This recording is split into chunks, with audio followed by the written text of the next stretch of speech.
Oramos todos. Señor amado, queremos darte gracias en esta hora, en este tiempo, por todas tus misericordias, Dios amado. Te entregamos en el nombre de Jesús todo lo que vamos a hablar, todo lo que va a ser transmitido desde este lugar. Señor, me niego a mí mismo, Señor, que seas tú hablando, que seas tú ministrándonos y que, Señor, podamos en este mensaje comprender lo grandioso que eres, lo maravilloso que eres. Y, Señor, ser cautivados una vez más por tu Espíritu Santo para tomar el lugar que tú nos has dado como iglesia, como familia, para poder alabarte, bendecirte, Señor, y hacer algo transformacional en nuestra ciudad y en todos los lugares, Señor, de los cuales nos están viendo. Te doy gracias y bendigo este momento y bendigo esta hora y te pido, Señor amado, que tú puedas bendecir tu palabra. Gracias, Dios amado, en el nombre de Jesús. Amén, amén y amén. Amén. Vamos, agarra tu Biblia y vámonos al libro de Job, porque el mensaje de hoy es: ¿no te has fijado en mi siervo Job? Así que ve y agarra tu Biblia y vámonos al libro de Job en el capítulo 1, vamos a leerlo desde el verso 1. Un saludo, Pablito, que estás viéndonos desde Huachilla. Un abrazo para ti también. Job capítulo 1, verso 1. El que lo tenga, diga: yo lo tengo.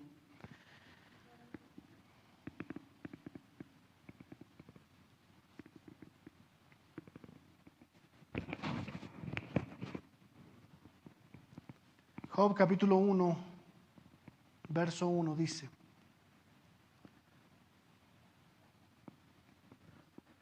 y si dice que se va cortando, sí, yo estoy viendo que se va cortando igual. Ahora 100 puntos. Amén. Vamos a ir resolviendo. Eso seguramente tiene que ver con el internet más que otra cosa. Dice la palabra en Job capítulo 1, verso 1. Hubo en tierra de Uz un varón llamado Job, y era este hombre perfecto y recto, temeroso de Dios y apartado del mal. Y le nacieron 7 hijas y 7 hijos y 3 hijas.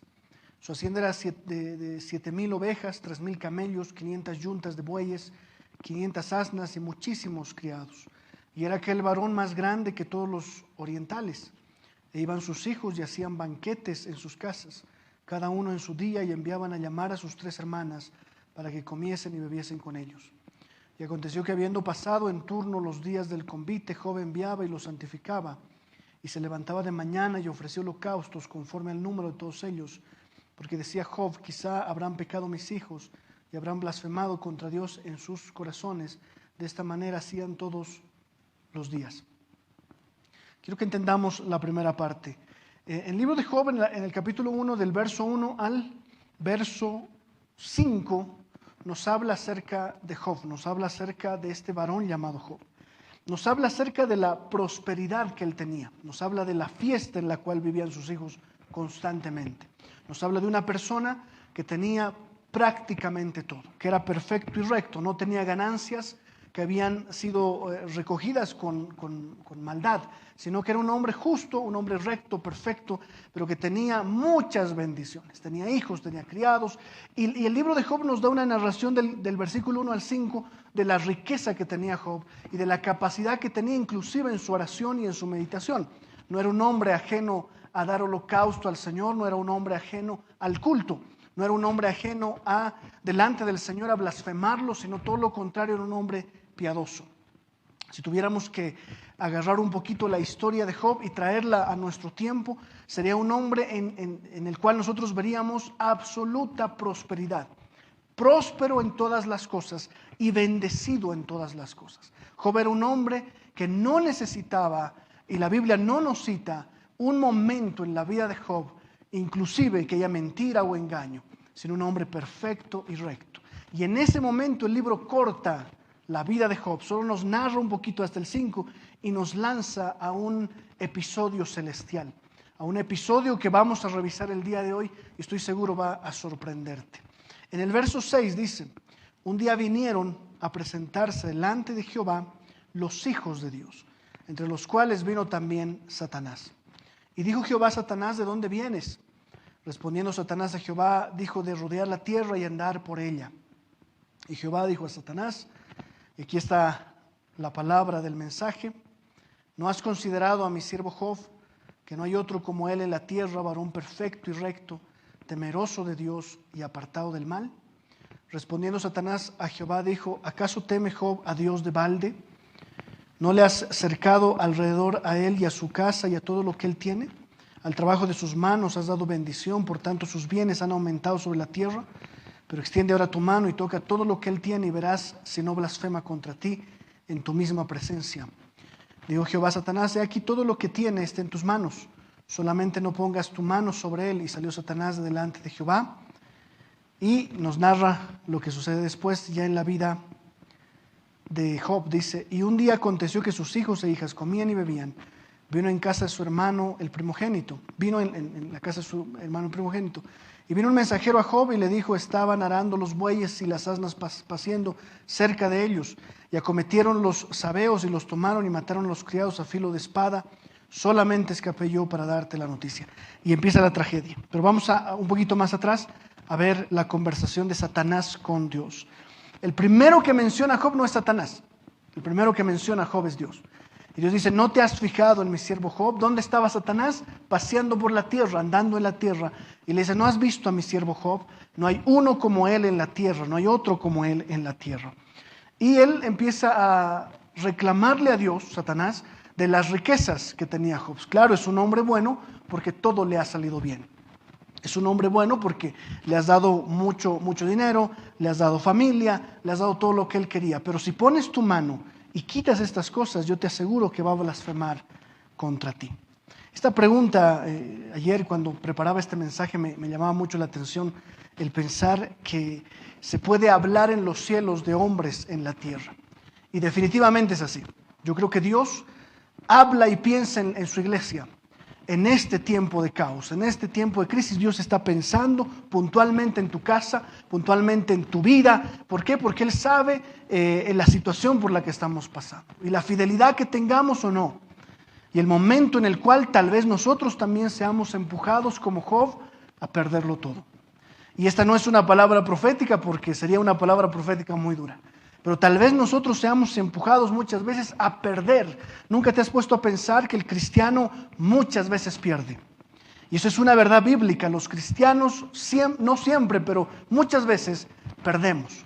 Pero en el cristiano el perder es ganancia también. No hay nada que nosotros tengamos como mal. Todo a los que aman a Dios les ayuda a bien.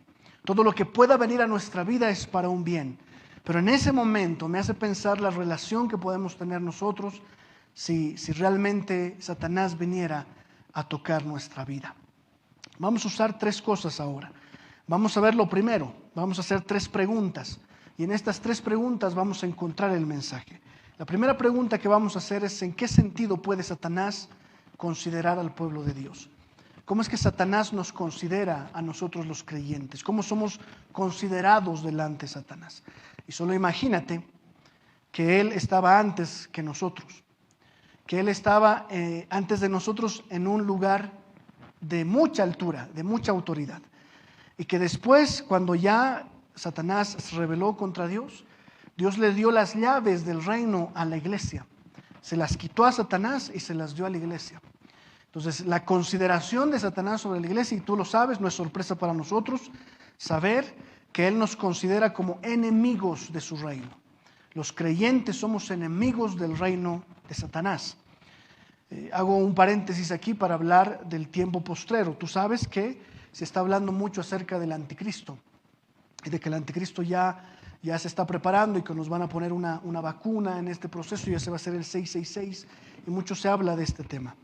Yo quiero aclarar algo, y es que el anticristo se va a manifestar el momento que su iglesia no esté en la tierra. No estamos viviendo la gran tribulación, amados. No estamos en tiempo de gran tribulación. ¿Y eso por qué, pastor? ¿Esto parece la gran tribulación? No, para nada. La gran tribulación, esto que estamos viviendo es la uña más pequeña del pie de la gran tribulación. Cuando venga la gran tribulación, la gente va a clamar a Dios. Pero en ese momento, la iglesia ya no va a estar acá. La iglesia va a ser arrebatada por Cristo Jesús. ¿Cuántos dicen amén? Lo que estamos viviendo es principio de dolores. Lo que detiene al anticristo es la iglesia. Por eso cuando la iglesia sea arrebatada, el anticristo se va a manifestar. Porque lo que detiene ahora el plan maligno de Satanás es la iglesia del Señor en todo el mundo. La iglesia que está levantada predicando el Evangelio, la iglesia que está haciéndole guerra espiritual todo el tiempo a Satanás. Y no solo la guerra es intercesión, claro que sí, la guerra es intercesión, pero también la guerra es romper argumentos y todo debate que se levanta en contra del conocimiento de Cristo. Esa es una guerra espiritual también que hacemos. Cuando vemos que se está aprobando en la ONU la pedofilia como una parte de la identidad de género. Eso es aberrante. Y la iglesia no puede callarse, debe guerrear con argumentos bíblicos para desatar de una vez por todas esta ideología de género que está destruyendo a las naciones. Entonces, ¿en qué sentido nos considera Satanás? En que de alguna manera él mira a los hombres y dice, ¿cómo ellos pueden ser fieles si yo no fui fiel? Imagina, y quiero leerte algo. Spurgeon decía esto, decía, yo era lo que podría haber dicho Satanás. Satanás podía haber dicho, yo era un vaso de oro y sin embargo fui hecho pedazos. Y estos cristianos o esta iglesia son vasijas de barro, pero no se puede quebrantarlos. Yo era un vaso de oro y fui hecho pedazos, pero ellos son una vasija de barro y esa vasija no se puede quebrantar. Es decir, Él nos mira como una vasija inferior, pero una vasija inferior que en fidelidad puede hacerle guerra y puede batallar. Por eso cuando Dios le decía, ve mi siervo Job, Dios tenía el plan, no tenía un plan a medias, Él tenía el plan preparado hasta el final. Él sabía el final de toda esta historia y Él sabía cómo se iba a escribir este libro. Por eso le dice, mira mi siervo Job, ve donde mi siervo Job. Muchas veces Dios permite que se levante la mano de Él para venir sobre nosotros prueba, momentos difíciles, pero Él sabe cómo vamos a reaccionar. No te olvides que Él no nos va a tentar hasta matarnos o ahogarnos, sino que Él nos va a probar hasta ver nuestras fuerzas.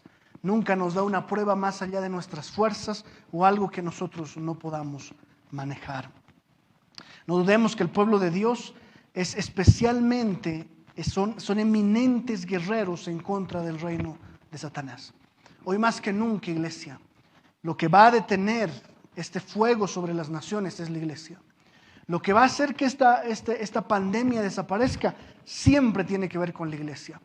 Nosotros pensamos que la iglesia está aislada y estamos simplemente esperando, pero la iglesia tiene fundamental el lugar de transformación de las naciones. Y aún en medio de este caos y de esta crisis. Tú dirás, ¿cómo? Trayendo paz. Trayendo paz a nuestros hogares. Amado hermano, trae paz sobre tu familia. No puede haber creyentes que estén desesperándose.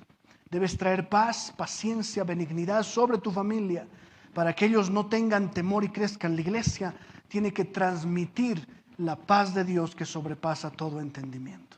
Amén. Somos una iglesia que debe transmitir paz a nuestras familias, que no debe espantarla, que no debe asustarlas, debe traer paz sobre nuestras casas y sobre nuestras naciones. Porque, amado, la iglesia no teme a la muerte. ¿Cuántos dicen amén? Gracias por los que están aquí, ¿no? Y los que pongan ahí están poniendo amén. ¿Cuántos temen a la muerte? La iglesia no le teme a la muerte. ¿Por qué? Porque dice la Biblia que el Hades y la muerte han sido entregadas a la iglesia y ni eso detiene a la iglesia. Nada detiene a la iglesia, mis amados, más que el pecado. Y una iglesia santa no se ha de detener frente a la muerte. Amado, no temas, no temas, no corras asustado, sino en tu corazón propón con todas tus fuerzas transformar la vida de la gente por medio de la predicación del Evangelio. Y que Satanás y su reino no tengan progreso alguno sobre esta nación. No tengan progreso alguno en un tiempo de crisis. Es tiempo de que la iglesia tome el lugar que le corresponde, clamando y batallando todo el tiempo. Pero en segundo lugar, ¿cómo Satanás va a causar daño al pueblo de Dios? ¿Tú te has puesto a pensar qué es lo que el diablo hace para destruir a la iglesia? ¿Cómo el diablo puede destruir a la iglesia? ¿Cómo el diablo fue donde Job y quiso destruirle? La destrucción que vino sobre Job, en la mente de Job y en los escritos, no era destrucción. Era agradecimiento. Porque, mi amado, aquel que pierde riquezas se vuelve libre. Y eso parece una locura. Pero ¿no te has dado cuenta que mientras más tenemos, más temor tenemos, más miedo tenemos, más esclavos somos. Entonces, cuando compras un auto, por ejemplo, cuando andabas en bici o a pie, llegabas a un lugar y no temías que te roben el auto. Pero a partir de que tienes un auto, yo lo digo, a partir de que uno tiene un auto, lo que tiene que hacer es estar pendiente de que se cambie el aceite, de que las llantas, de que lo mecánico, de que no le roben, de que esto, de que el otro, y te vuelves esclavo de lo que adquieres. Una persona que se despoja de cosas, en el caso de Job, ya no tenía por qué preocuparse en otras cosas. Es decir, las riquezas.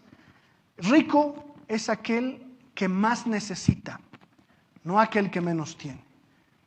¿No? Y el que más quiere tener es una persona pobre, pero aquel que vive de manera moderada es una persona rica, es una persona que vive plena, totalmente. Entonces, mi amado, eso es maravilloso, porque en lo que Satanás quería hacerle daño a Job, en realidad Dios estaba cuidando su vida para transformación. Y tú dirás, pero sus hijos murieron. Tal vez murieron porque Dios no permitió que vieran a su padre como debía estar. Mira el sufrimiento de sus hijos cuando vean a su padre con una llaga y rascándose y sufriendo. Nadie tenía que verlo. Pero pastor, su esposa lo dejó. Tal vez Dios le quitó lo que no en su momento estaba puesto, ¿verdad? Porque una mujer que ama a su esposo no se va así sea un sarnoso, ¿verdad? Y si era un sarnoso, pues la mujer se debía quedar con él, pero se fue. Le liberó de ella. Aún en el momento de crisis, de Satanás pinchar a Job y de traerle dolor, todo esto estaba transformándose en bendición para Job. Pero ¿cómo causa daño Satanás a la iglesia? Y lo va a hacer considerablemente por estropear la utilidad de la iglesia. Escucha esto bien. Lo que el diablo hace no es aparecer con su traje de diablada y causarte temor y decirte voy a destruirte o asustarte. Lo que el diablo le hace a la iglesia, y escucha bien esto, es quitarle la utilidad a la iglesia. Hace a la iglesia inútil. Y no hay cosa peor que una iglesia inútil.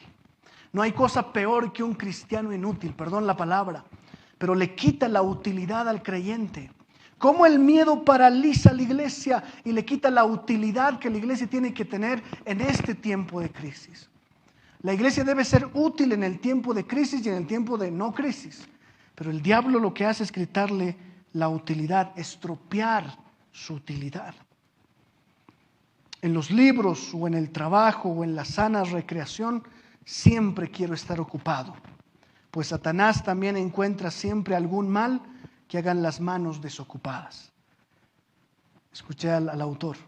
En los libros o en el trabajo o en sana recreación siempre quiero estar ocupado, pues Satanás siempre encuentra algún mal que hagan las manos desocupadas. Qué tremendo, hermanos. Lo que vino a traer sobre Job y lo que quiere traer sobre nosotros es desocupación. Lo que quiere hacernos es inutilizarnos.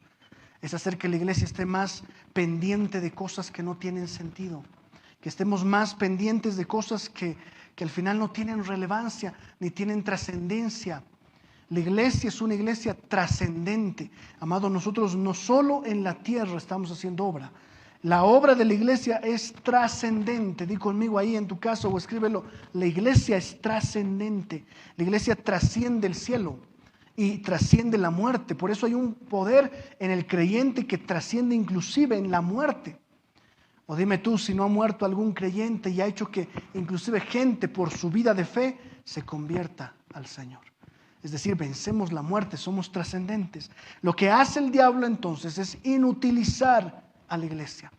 Es hacer que la iglesia sea inutilizada, sea la iglesia, sus manos estén ocupadas en otra cosa. Las manos ociosas siempre traen pecado, hermano. Mi mamá decía, ¿no? La madre, ¿cómo me decía ya? Me olvidó el consejo sabio de mi madre. Me decía, la flojera es madre de todos los vicios. Eso me decía. Pero yo te digo, la flojera es madre del pecado. Porque David pecó porque se levantó muy tarde en la mañana y pecó. La flojera y la pereza traen y conllevan a la gente a pecar. Entonces, amado, en este tiempo No le des lugar al diablo de inutilizarte. Te está desviando la mirada, nos está desviando la mirada. Y empezamos a mirar en las noches en alerta que tenemos ya 28,000, 30,000. Hermano, esa cifra que tú ves todas las noches, o si las ves, esa cifra obviamente todas las noches va a subir. Este virus en el mundo no es un virus que desaparece con facilidad. Estas cifras van a seguir subiendo. Pero te va distrayendo con esas cifras, te va distrayendo con esos casos. Pero cuando la iglesia debería estar enfocada en que aunque suban esos casos, el Señor es bueno y es fiel para cuidar la vida de la gente. Y Él y solo Él, escucha bien, puede quitar la vida. ¿Cuántos dicen amén? Él y solo Él. No pongas aquí al coronavirus, no pongas aquí los bis, lo que sea, no lo pongas encima de Dios. Dios está sobre todas las cosas y Él va a sanar su iglesia y va a sanar tu casa. Pero amado, no te inutilices. No sé si se dice así. No te vuelvas inútil. Que tu oración sea precisa. Que tu oración sea transformadora. Que tu oración sea la mejor arma que tienes contra la acechanza del diablo. Contra lo que el diablo quiere hacer. No te detengas. Mira a mi siervo Job, nosotros también. Miramos a Job y nos damos cuenta de que hay algo transformador en su vida. Y es que aún en su dolor no dejó que sea inutilizada su oración. Él seguía activo a pesar de las circunstancias. Como gente vemos después de la enfermedad o después del tiempo difícil, de la crisis económica, que se paraliza por temor, que se paraliza por miedo o se paraliza por ciertas cosas. Yo eso he hablado con mi esposa. Yo cuando tenía 16 años, 17 años más o menos, yo empecé a emprender por la obra. Con 17 años yo ya tenía no sé cuántos créditos bancarios, ¿no? Y no míos, porque nadie me iba a prestar con 17 años. Yo usaba gente para que se preste por mí.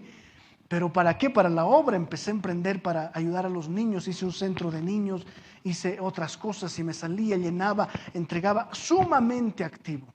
Después vino la obra, la fundación, los emprendimientos. Yo ya no sé en qué más he emprendido. He emprendido en todo, hasta lechugas, ¿verdad? Eso es estar activo. Y de repente, eso le decía a mi esposa, de repente en la cuarentena como que nos sentimos ahogados, que no podemos salir, que no podemos seguir haciendo. Desatamos la obra de Satanás, porque la iglesia, llevando vida, mi amado, no va a dejar de trabajar. No va a dejar de predicar el evangelio. Y no vamos a dejar de emprender para ayudar al que más lo necesita. En tiempo de crisis hemos entregado paquetes de vida a la gente, porque no vamos a detenernos. Porque la iglesia no puede ser inutilizada por el miedo o por lo que sea que nos rodee.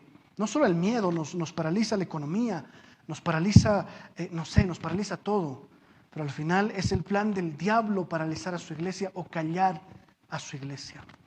El momento que veamos que su iglesia se ha callado o nos impidan llevar el mensaje, hermano, entenderemos que la mano de Satanás está obrando. Pero mientras tenemos esta plataforma, mientras podemos hablar a la gente, mientras tenemos la iglesia, esta iglesia física abierta durante la semana, amados, sabemos que no hemos sido parados, que a pesar del miedo y de lo que sea que hayan querido traer, la iglesia sigue llevando vida. Amén. Entonces, quiere inutilizarnos, quiere estropear nuestra utilidad, quiere hacernos personas desocupadas, pero no lo vamos a dejar. Pero hay una consideración más profunda. Yo pienso que esta es la más elevada de todas las que hemos hablado. Y es que Dios está en el control de las cosas. Di conmigo, Dios está en el control de las cosas. Y lo hemos visto al hablar del propósito. Cuando hemos hablado de propósito, hemos dicho hasta que no se termine, nos quedamos en la tierra. Hasta que mi propósito no se cumpla, yo sigo en la tierra. Pero ahora lo vemos también considerando algo. Y es que el Señor está sobre todas las cosas. Y el Señor había considerado exactamente, escucha bien, cuán lejos iba a llegar Satanás sobre la vida de Job. Él había considerado, él no decía hasta dónde llegará Satanás, él sabía. Y él había puesto ya una línea donde no iba a ser tocado Job más adelante. Dios estaba en el control de su vida. Dios estaba controlando aún su momento de tribulación. Dios está controlando aún la escasez en tu casa. Tú piensas que Dios ha dejado su mano. Él está controlando la economía de las familias que le aman. ¿Cuántos dicen amén? Él está controlando tu alacena, Él está controlando cuánto necesitas, Él controla las cosas. Qué increíble es esto. Y quita todo estrés de nuestra vida, porque sabemos, amados, sabemos que yo no soy el que consigue las cosas, sino es Dios quien consigue las cosas. Que yo no tengo que estar preocupándome por el futuro, porque del futuro se encarga Dios, mi amado.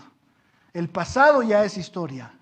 El presente es el regalo que Dios nos da. Estoy usando a Kung Fu Panda, ¿no? En ese mensaje de profético, ¿no? y filosófico.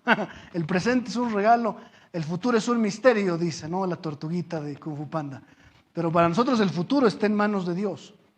Él es quien controla nuestro futuro. Él es quien sabe la hora y el momento de que vamos a partir. Nosotros no lo sabemos. Y así siempre ha sido. No ha sido ahora, esto es de siempre. Y por eso Él está en control de las cosas y nos ha dado a sus siervos la dirección de vivir celebrando todos los días, de vivir nuestra vida agradándole, agradando lo que Él es, agradando el corazón de Dios, alabándole sin parar. Porque solo Él será el que dirá hasta aquí o el que dirá sigues más adelante. Mi amado, definitivamente la ansiedad desaparece cuando sabes que Job, y en el proceso de Job, Dios estaba cuidando su vida con manos de amor. Que le había quitado cosas, pero esas cosas luego fueron recuperadas. Y la vida perfeccionada de Job es un testimonio para nosotros. Esa vida perfeccionada es la que Dios anhela sobre su iglesia, la que anhela sobre ti, la que anhela sobre mí. Por eso nos metemos en el horno de aflicción, para ser probados, ser transformados, para que en este horno de aflicción, mi amado, el Señor pueda glorificarse. Porque ya no vivo yo, mas Cristo vive en mí. Quiero que vayamos más adelante en el libro de Job. Mira qué tremendo. En un verso estamos encontrando tanta, pero tanta dicha. Vámonos al libro de Job, al capítulo 42.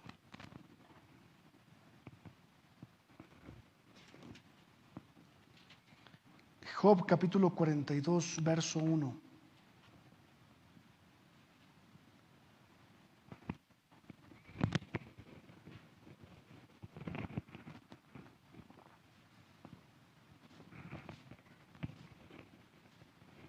Amén. El que lo tenga diga, yo lo tengo. Dice, respondiendo Job a Jehová dijo, yo conozco que todo lo puedes y que no hay pensamiento que se esconda de ti. ¿Quién es el que oscurece el consejo sin entendimiento?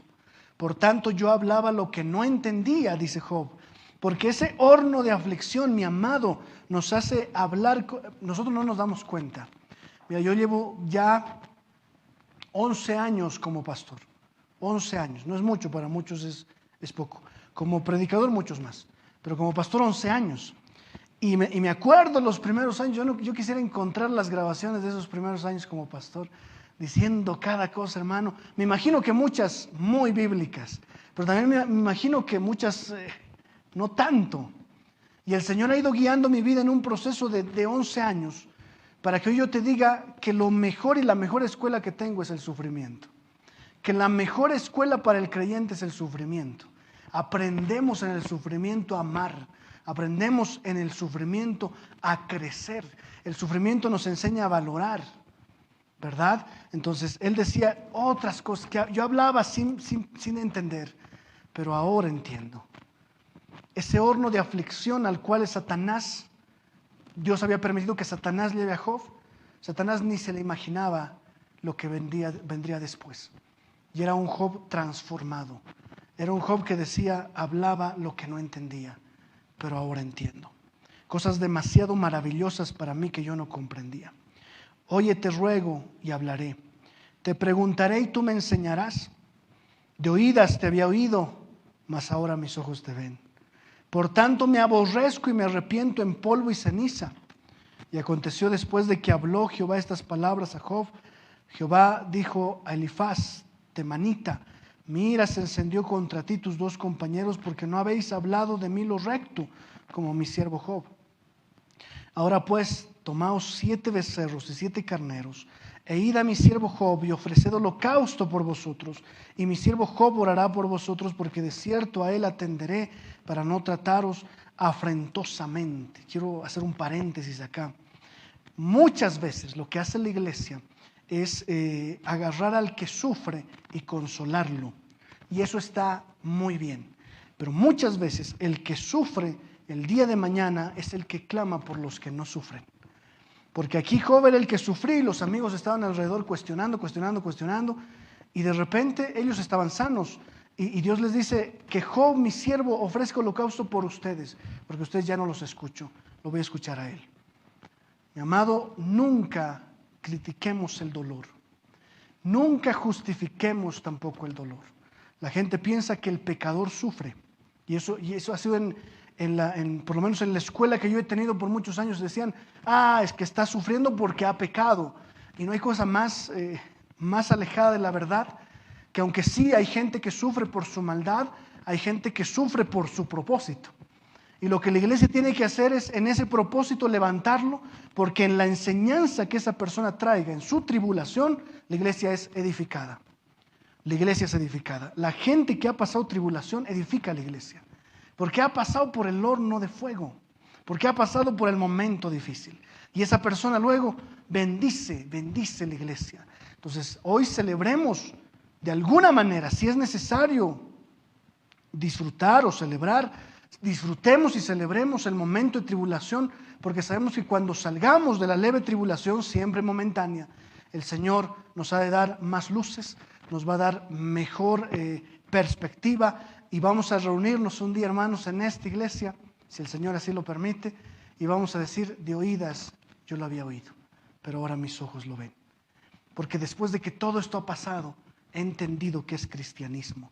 Yo creo que mucha gente que cuando venía a la iglesia y quería danzar y quería celebrar al Señor, y le daba vergüenza hacerlo, después de cuarentena, después de alejarnos, yo creo que va a venir aquí a saltar como becerro, y va a venir aquí a gritar y a dar vueltas, porque de oídas le había oído. Ya me doy cuenta que hay cosas que no son tan importantes, que hay cosas que son fundamentales, sí, pero ahora las miro con mayor claridad. ¿Cuántos dicen amén?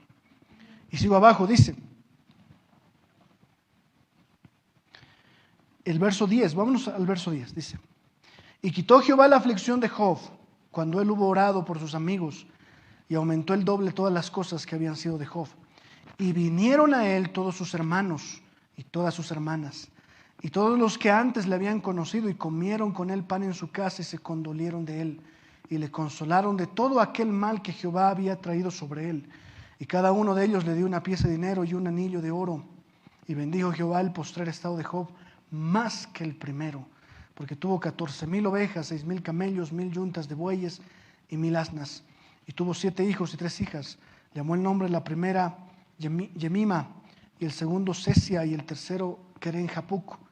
Y no había mujeres tan hermosas como las hijas de Job en toda la tierra, excepto mi esposa, siempre digo eso.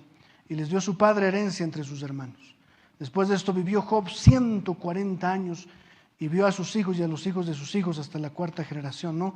Y murió Job lleno de días. Dice, no hubo mujeres más hermosas que sus hijas hasta que nació mi esposa, hermanos. Sé que me está escuchando mi esposa y está cocinando más rico ahora porque le ha halagado públicamente. Amado, sabes, aquí quiero aclarar algo. La mayor bendición que vino después no era la prosperidad económica, sino la transformación. La transformación. Lo que va a venir después de todo esto no va a ser el tema de económico, ni va a ser el tener el doble, sino lo que Job anhelaba era la transformación. Y lo que vino sobre su vida fue la transformación. Fue la transformación. Él fue transformado su corazón al punto, hermanos, de que cuando vemos su vida, él había entendido y visto y conocido lo que Dios hacía. Satanás estaba 5 pasos atrás. Hoy la iglesia aparentemente no está delante de Satanás, porque nos estamos dejando manipular, inutilizar, y nos estamos dejando morir. Amado, no permitas que esto entre en tu casa. No permitas que Satanás te hable a los oídos. Obviamente cuando hablo de Satanás no hablo precisamente de él, porque él debe estar dando vueltas en la tierra. No sé si él personalmente venga a hacerlo. Pero sí sé que sus huestes espirituales de maldad van a susurrarte a los oídos en casa, a decirte que vas a morir, a decirte que vas a sufrir, a decirte que estás mal, a decirte cosas que no son verdad. Porque sabes, amado, que en el tiempo de crisis el diablo habla mucho, pero Dios está obrando. El diablo puede hablar, pero Dios está haciendo la obra. Y Dios definitivamente la está haciendo con nosotros. Yo creo que él mismo se decía, Job, si Satanás hace mucho, yo haré más. Si él quita mucho, yo daré mucho más. Y creo que Dios decía esto, ¿verdad? Si Satanás hace mucho, yo haré más. Si él quita mucho, yo daré más. Si él tienta a un hombre para que maldiga, yo lo llenaré tanto de amor por mí que me bendecirá. Yo lo ayudaré y yo lo fortaleceré. Yo lo sostendré con la diestra de mi justicia. ¿Cuántos dicen amén? Mientras el diablo está haciendo su parte en esta tierra, Dios está haciendo la suya. Y Dios por medio de su iglesia está levantando una generación que no va a cesar. Una generación que va a seguir predicando su palabra y que no va a tener temor a la muerte. Con esto no quiero decir que salgamos a las calles alegremente. Lo que quiero decir, amado, es que vivamos sin miedo. Qué vida miserable es vivir con temor. Qué vida miserable es vivir sin la gente que amamos. Qué vida miserable es no lograr identificar que Dios está en todas las cosas. Qué vida miserable. Pero qué vida hermosa es cuando te levantas en la mañana y agradeces a Dios por darte un día más. Celebras a tu familia si la tienes cerca. Llamas por videollamada a tu familia si la tienes lejos. Hoy hasta la tecnología nos ayuda a unirnos. Qué vida hermosa es aquella donde sales y puedes abrazar, tal vez hoy no, pero en el momento que puedas, a la gente que amas. Porque, como lo decía Antoine de Saint-Exupéry, no sé cómo se escribe, el del Principito, ¿verdad? Decía, lo que para nuestros ojos es cercanía, para el alma es otra cosa, ¿verdad? La gente que está lejos puede estar cerca. Hay una conversación en el Principito, ¿verdad? No sé cuántos lo hayan leído, entre el zorro y el Principito, ¿verdad? Y le dice el zorro, domestícame. No, y le dice, yo para qué voy a no estoy hablando de Antonio, por si acaso, no va al zorro Antonio. Pero dice, domestícame, ¿no? Y él le dice, ¿para qué te voy a domesticar? Porque si me domesticas soy tuyo y voy a ser tuyo, le dice. Y el Principito le dice, ¿y para qué yo quiero que seas mío? Y le dice, porque así cuando te vayas te voy a extrañar. Y voy a esperar a que vengas y voy a mover la cola cuando vengas y me domesticas. Y ahí viene la frase, ¿verdad? Aunque tú estés lejos, vamos a estar juntos si me domesticas. Amado, nosotros estamos juntos. Realmente hay algo que Dios ha unido a la iglesia y es el Espíritu Santo, que nos hace un solo cuerpo donde estemos. Podemos estar sumamente lejos, pero qué vida maravillosa estar unidos por lazos de fe y de amor. Hoy, yo quiero invitarte a que tomes el reto, porque es un reto, amado, de empezar a darle dolores de cabeza a Satanás. Empezar a no ser inutilizado, a levantarte como iglesia, orar y vivir una vida firme y una vida que realmente traiga bendición a tu casa y a las naciones. Quiero invitarte a que hoy te fijes en el siervo Job, a que hoy te fijes en el siervo Pablo, a que hoy te fijes en el siervo, como decía el Señor, mira a mi siervo, a que hoy mires a tus siervos modernos también que existen definitivamente. Mira a mi siervo Josué, mira a mi sierva Fati, mira a mi siervo. Mira que no has considerado que él todavía no ha perdido su fe. No has considerado que a pesar de las pruebas todavía está firme. Hoy seamos esa iglesia que no es inutilizada.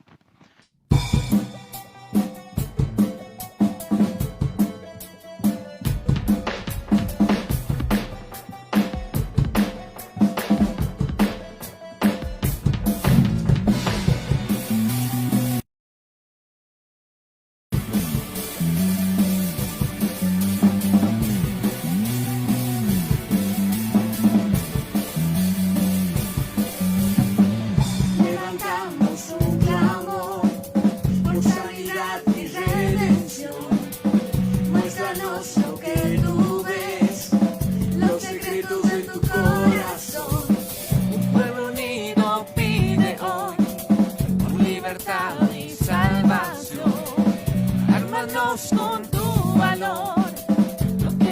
deseamos la revolución, que el cielo se parte en dos, inúndanos, que en el desierto broten ríos, vida sopla hoy.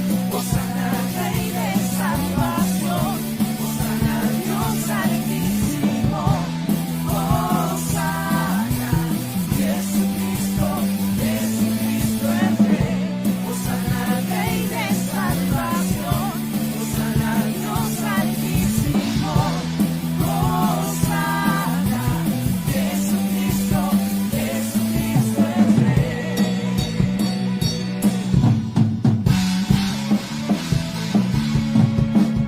Levantamos un clamor por sanidad y redención. Muéstranos lo que tú ves, los secretos de tu corazón. Un pueblo unido pide hoy por libertad y salvación. Ármanos con tu valor, lo que deseamos es revolución. Que el cielo se parte en dos, inúndanos, en el desierto broten ríos, tu vida sopla hoy. Hosana, Rey de salvación, Hosana, Dios altísimo, Hosana, Jesucristo, Jesucristo es Rey. Hosana, Rey de salvación, Hosana, Dios altísimo, Hosana, Jesucristo, Jesucristo es Rey.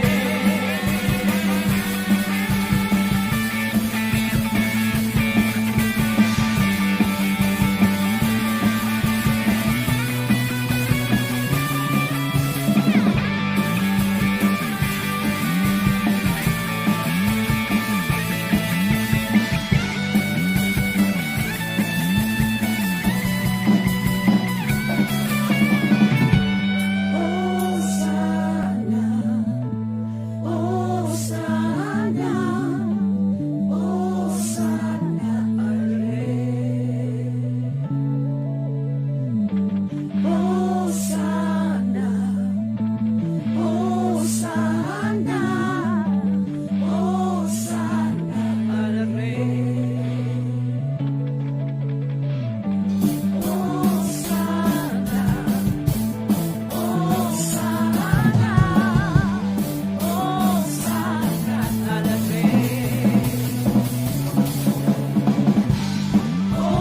Hosana, Hosana, Hosana al Rey. Hosana, Rey de salvación, Hosana, Dios altísimo, Hosana, Jesucristo, Jesucristo es Rey. Hosana, Rey de salvación, Hosana, Dios altísimo, Hosana, Jesucristo, Jesucristo es Rey.